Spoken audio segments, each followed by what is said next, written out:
Guys, how we doing? Welcome to Good Works Tractors. If you're in the market for a tractor, maybe it's from me, maybe it's from a dealer in your neck of the woods, then pay attention. I've compiled, with your guys' help, the viewers' help, a top 10 list of regrets, things that other folks did when they bought their tractor that they wish they could change. Now, of all the regrets that folks had that they mentioned on Facebook and on YouTube, there was one that far and away stood out above the rest.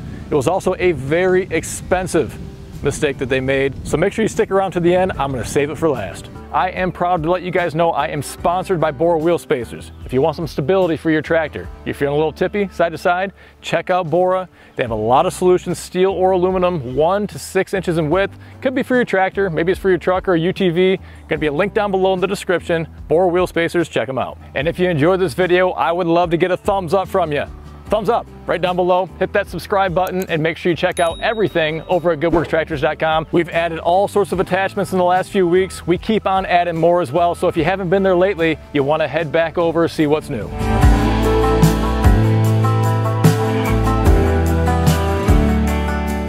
Alrighty guys, I've got a list here, 10, well there's a lot more than 10 I should say, but I've compiled it down, the top 10 most popular regrets that folks had buying them. You know, if you are a tractor dealer, or maybe you have a sales team, this is probably a good one to share with your team because these are real folks that bought tractors that wish they did something different or their salesman told them something different. Let's get to it. We're gonna start off with the doozy, one that kind of caught me off guard, but it was quite a common theme, had all sorts of likes and thumbs up on the individuals' posts that made it as well.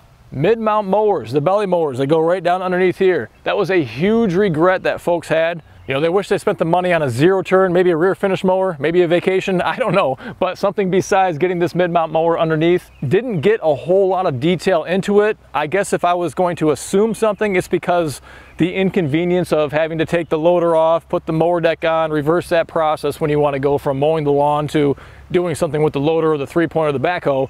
There's a bit of a transition there. Maybe 5 to 10 minutes setting it up one way and then transitioning back to the other way, but time is valuable. And I'm sure to some extent it depends on the area that you're mowing, because probably not as nimble as a smaller lawn mower or a zero turn, of course, so that could play into it as well. And the fact that these mower decks, literally, they can cost 3, 4, 5, 6 grand depending on the machine you have. That is a huge chunk of money for something sitting underneath your tractor that doesn't have its own engine on it. And there's not a lot of space underneath the tractor anyway. So if you can imagine putting another 6 or 7 inches height of the mower deck and the mounting mechanism underneath here, you're going to be tempted to want to leave that on, but you can't get it up off the ground very far, so very minimal ground clearance. Could be potentially very easy to damage something, whether it's a deck, the attaching mechanism, or maybe a gauge wheel. So you want to take that belly mower off. It is an inconvenience. I think that's probably why a lot of folks regret getting it. Next up, I gotta say I'm proud of you guys. Ballast weight, you were all over it, and your dealer not recommending, mentioning it, doing anything about ballast weight. You get the tractor home, you're starting to pick up stuff with a front end loader, the back end starting to raise off the ground, you're wondering what's going on. That's the exact point, the exact reason you need counterweight on the back side of the machine. It's right in the manual, guys. You know, I mentioned this in a previous video, a lot of previous videos, but when you're budgeting for your tractor, it's not just the tractor, you gotta plan for the other stuff as well, and ballast weight is a big consideration. You're not really doing work with that weight, whether it's suitcase weights or a ballast box or liquid ballast in the tires or wheel weights, any form that you have. However, it's going to allow you to operate more safely and more efficiently because you're going to be planted to the ground all the time. So I'm normally running either a ballast box on the back end, or it could be one of those weight brackets like from Heavy Hitch or from Titan with a bunch of suitcase weights. But not only that, I do have liquid ballast. There's actual liquid inside these tires that is really cheap. It's a very cheap form of ballast weight to get.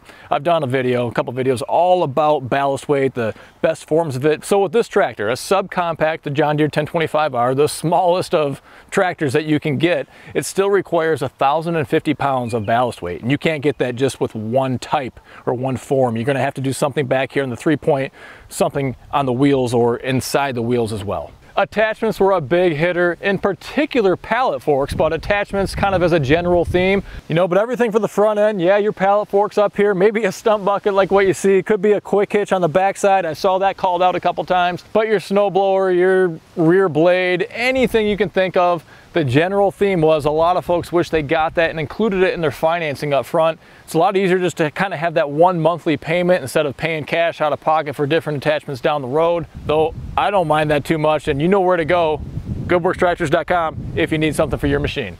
Now, there are going to be situations where you don't want to get those attachments from John Deere or Kubota or Massey or whoever it is. You know, they're not always going to have the best value. It could be a lot more money. Maybe it doesn't have the features you want.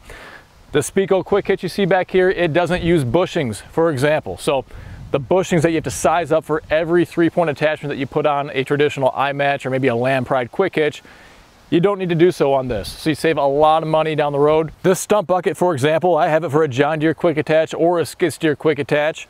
It's my own design. There's not really anything else out there that you can just take your bucket off and put this on and get to work with it. There's some other systems that are out there, some that are way bigger for really big tractors, but if you're looking for something for a small tractor, it's a great solution. I can help you out with that. But the point being, there's certain items like these that you can't get from your dealer. You know, I sell a ton of HLA snow pushers, in my opinion, a lot better than the Frontiers or the Land Prides of the world just because of their design. I've done all sorts of videos about it. That's kind of the nice thing about being independent, is that I can kind of cherry pick from different manufacturers. I won't carry entire lineups. I'll just cherry pick the good stuff that I think is the best value of not only pricing, but features and quality as well.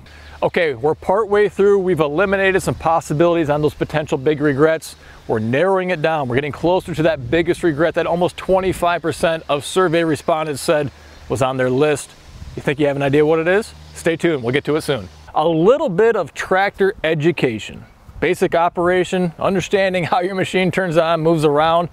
That was severely lacking, dealers, if you're watching this. And fortunately, there's a lot of channels out there on YouTube. There's a lot of helpful information on forums where you can get quickly educated and brought up to speed. But I do feel like there should be some basic level of an overview of the machine so you know what you're doing, how to safely maybe get it off your trailer at your house, or maybe safely, like we talked about with ballast weight, use it. Just the basic fundamentals so you can kind of get to work and figure out what a little knob here or there does down the road. That's really one of the reasons I got into making YouTube videos, was really to answer those questions that I was getting asked repeatedly, you know, over and over from customers. And I thought I could try to help out and make videos about different aspects of a tractor. Don't feel like you shouldn't ask the question of how do I do this and how do I do that, and ask the same question over and over, or even record them telling you as they give you an overview of your new machine. You want to make sure you know what you're doing. There's no shame in that. If your salesman doesn't know what he's doing, don't hesitate to ask and see if he can get some help from another salesman to show you what all the knobs and bells and whistles are. Another hot button for a lot of you folks were going to be options. Whether it was adding on options that you didn't need and they didn't tell you anything about it, or maybe not even going over all the available options for your machine. That's an important one, folks, because a lot of these things are going to be a lot cheaper to do up front than to do down the road. A lot of different things that maybe you do or don't know about, but perhaps it could be a deluxe grill guard, it could be an air ride seat upgrade, maybe even work lights for up on the ROP system, or potentially even different loader models that are available for different series of tractors. You don't know unless you ask, so it helps to do your research ahead of time if you can, but go in there and say, hey, show me what the price is with this and without it, and how much can I cross off if I don't get that, or is it even an option? And one of the biggest mistakes that's an option but only up front when you're buying the tractor new is going to be an OEM factory cab that has air conditioning and heat. You know, the John Deere 1025 does have a Mauser cab. They do call that a factory cab because it can be installed at the factory. In my mind, it's not the same as a true cab that's built with the structure of the tractor and has air conditioning as well. That's a big key difference there. You cannot add that on to any tractor after the fact. So while some of these options may be fairly small in the monetary sense, you know, an option like a cab could add potentially 6, 8, 10 grand to your overall purchase. So they can have a small impact, a big impact. Just make sure you have all the information available to you. You know, something that I was a little disappointed to see, but there weren't as many responses as I thought there might have been, was actually not having a quick attach bucket. And that means you couldn't put this stump bucket on, you couldn't put a set of pallet forks on, you couldn't put a snow pusher on, you couldn't put a grapple on. You'd be stuck with the one bucket that you have on here with no easy way to take it off and buy an attachment from anybody else, me or your dealer, and put it back on there. There's no way to do that. So nowadays, John Deere is pretty much going to include their own style of quick attach, the JDQA, you'll hear it called, pretty much on every tractor that they have. Some other brands are starting to go that direction, but it's not standard. You're going to see typically an extra line item on there, maybe $500, $600, $700 to add that quick attach, normally a skid steer quick attach. Unfortunately, I feel like certain manufacturers, there's LS and I think there's a Massey one as well, that have their own version of a quick attach, which is not standardized. There's not a lot of available attachments on the market. So it's proprietary, I guess, the same way that the John Deere quick attach is proprietary. But the difference with John Deere is that I can sell you a skid steer quick attach or a John Deere quick attach bucket for the exact same price. Last year I had a guy that wanted to get a snow pusher, okay, for his LS tractor with its own proprietary LS quick attach system. That resulted in an additional upcharge for that style. The same thing can be said for the Massey system as well. Unfortunately, on this list, it's pretty common as well. It made the list of why people sell their low hour tractors, is getting the wrong size tractor to begin with. So I would really encourage you, when you are tractor shopping, to have that list of tasks, of activities that you plan to do with a tractor. A lot of those can be accomplished with any size machine. A 1025 like this one here can do a lot of things that my big 4 Series tractor can do. It's just going to take longer. And there are going to be specific activities that I can't do with this 1025 that my 4 Series can, or maybe that a 3 Series can. And that's going to be something like lifting a round bale with the front end loader. So that's something that a round bale, let's just say it weighs 800 pounds. This tractor can't lift 800 pounds.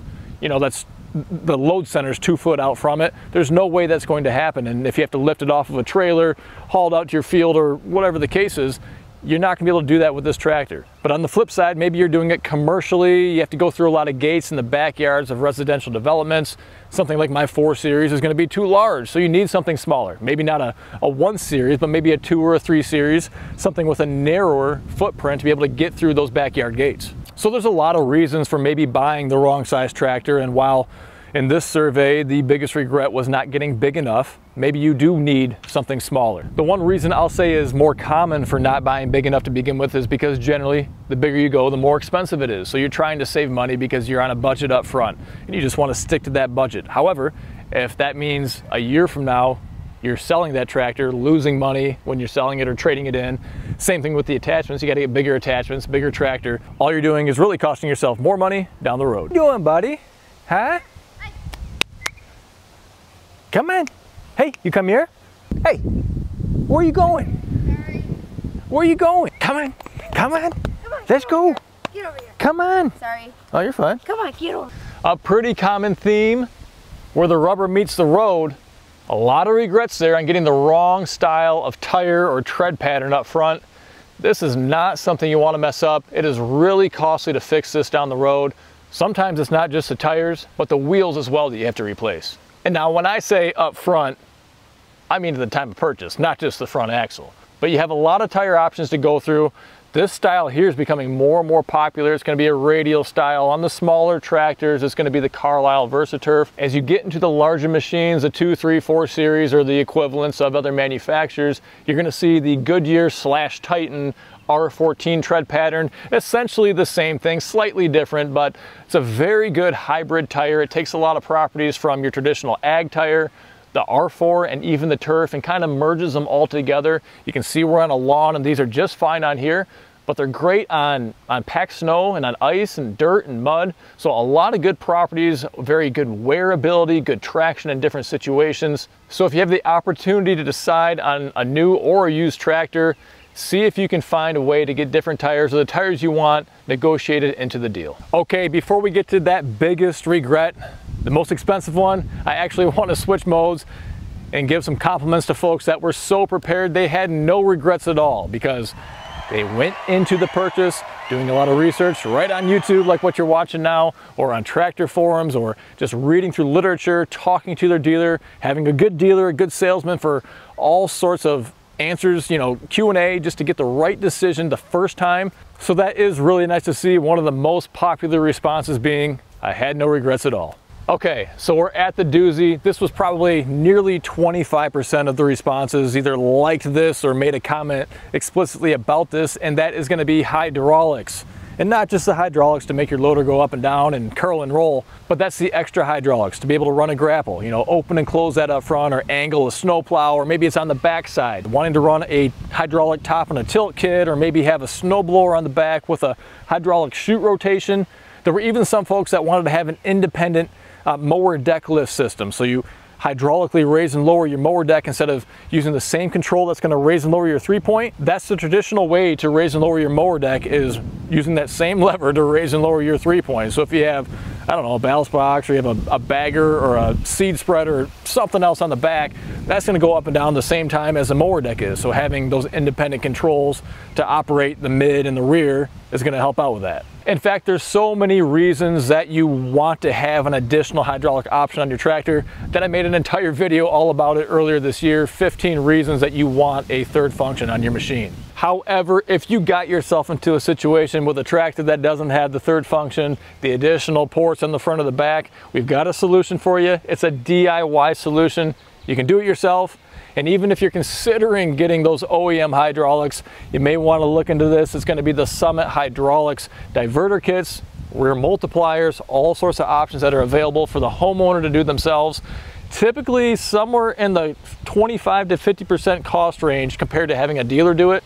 So if you are on a tight budget, you can save a lot of money using a solution from Summit Hydraulics, and you can save even more using code GWT to save 5% off of your order. So we've done video overviews explaining how to install this diverter kit, and product overviews on the hydraulic multipliers on the back as well. If you need to have a lot of additional hydraulic options, there's cheaper ways to go about doing it besides getting the factory, the OEM solutions. However, that was far and away the biggest regret that folks had. And you go into a tractor purchase, most of us do, it's a first time purchase when you realize, or maybe you don't realize, that's a better thing, what you're really going to do with the tractor or what the tractor can do for you. And after you own it for a little while and you start to kind of get more acclimated with how to use it and operate it and do more research on the different attachments that are available, your eyes are opened on everything you can get for this tractor and how much more efficiently you can get your work done. I think the biggest takeaway from all this is the fact that no matter what you do, you're going to have some sort of regret.